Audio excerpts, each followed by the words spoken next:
Hey, what's going on, everyone? Sly. Still haven't made a video of that post game with the Vikings, man, because that still hurts, man. Dang, can't just beat those guys. We cannot beat those guys in Minnesota to save our lives, man. We cannot beat these. We cannot beat this motherfucking team for shit. I decided not to make a video because I would have talked like a madman out there. But I'm calm now, and time to move on to the Rams. But something I saw yesterday, actually, on KNBR, Brent Jones was on KNBR, one of my favorite guys from the 90s.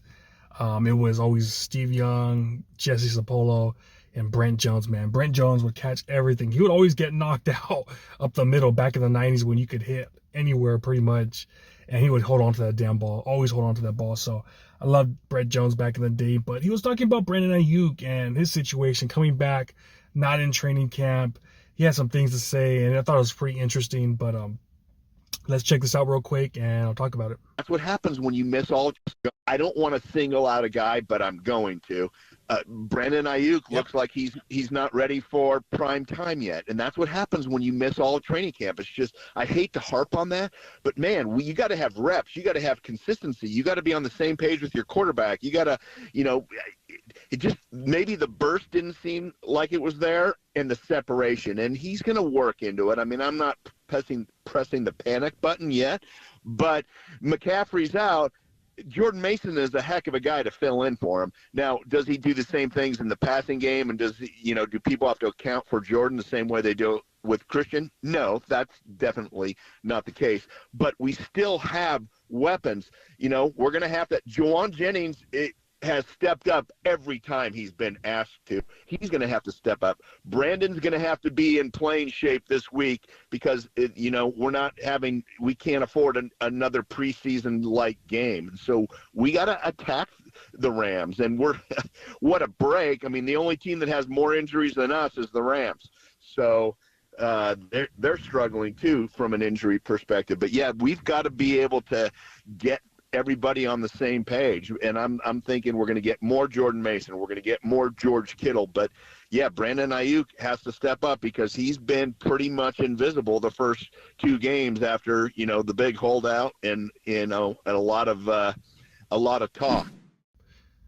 All right, so yeah, absolutely, man. It looks like he's not ready. You could tell from week one against the Jets. He ran a route, came off the field. You could see him. He was like sucking air, man. He was out there out of breath, couldn't do anything. It was just like fudge. And in this game, the first two or three plays, you could see Purdy, he was looking for him. He was trying to find him, but just he wasn't open, and that kind of sucks, man, when you're out there trying to find a guy and he's not open. You kind of lose trust in him because there was other plays out there where Brandon Aiyuk was freaking open, and I know they're just not that chemistry. And of course, man, like when he's going up against these cornerbacks that have been training all OTAs, mini camp, training camp, preseason, they've been out there practicing. And Brandon Aiyuk, where's he been? OTAs, where he's on the couch, training camp, sit in, so he's not even working out. Like, what do you think's gonna happen? You got guys training for 3 months, and you have Brandon Aiyuk who hasn't been doing nothing. What's gonna happen, man? These cornerbacks, they get paid too, so it's a mismatch, and it happens all the time with Niner dudes that hold out. They're just not in the same shape. Nick Bosa, Deebo Samuel, Trent Williams, same things happen, man. He had a pretty bad game himself. He was getting worked a few times. I think he had the most pressures. Him and McKivitz, I think it was 4 pressures. So, oh man, I agree with Brent Jones, man. It's not good what's going on. Hopefully we could get it together. It's going to take some time, though. I know people are expecting him this game. Now that Deebo Samuel's out, he's all of a sudden going to turn it up. It's like, dude, it's going to be a while, man. It's going to be a while for him to get it going. Oh, man, it just sucks, man. It sucks, but that's just the reality of it. If you're not there in training camp, man, you're just trying to catch up the whole time. You're just trying to catch up. So Brent Jones is right, man. He's not ready for prime time yet. And for everyone to think that this week it's his week to step up, I just don't see it, man. I just think it's going to be later on in the season, hopefully, for him to get it together. But, yeah, he's not in football shape, man.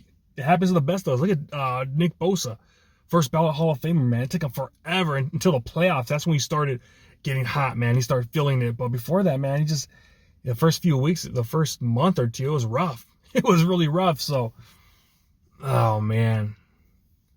I don't know, man. Hopefully he works OT, man.